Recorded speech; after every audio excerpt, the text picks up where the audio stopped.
আপনি কি জানেন মেয়েদের ফেসবুক আইডির নাম যা হয় আর তারা আসলে যা করে?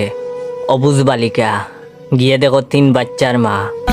রাজকুমারী, গিয়ে দেখো নদীর পাড়ে বাড়ি। কিউট পাগলি, গিয়ে দেখো হাড়ির কালি। অচেনা মেয়ে, গিয়ে দেখো রাস্তাঘাটে সবাই চেনে।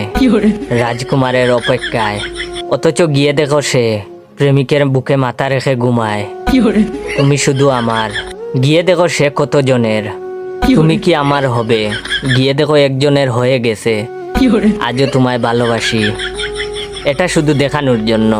অচিনপুরের মহারানী, গিয়ে দেখো সে কার বাড়িতে গরুর গাছ কাটছে। বাবার রাজকুমারী, এটা মানা যায় না। অবুঝ মেয়ে, গিয়ে দেখেন বেঁকে বেঁকে বসে আছে। পরিবারের ছোট মেয়ে, এটা আসলে হাজার শয়তানের লিডার। মায়াবী রাজকুমারী, এই কাকিমা আসলে বেশি কথা বলে। স্বপ্নের রাজকুমারী, সে তো দিনের বেলা স্বপ্ন দেখে, রাতের বেলা 10-12 জনকে সেকা দেয়। তার কপালে বুড়ো টাকলাই জুটবে। ইতি আরো অনেক কিছু আছে, থাক বললাম না। মানবতা।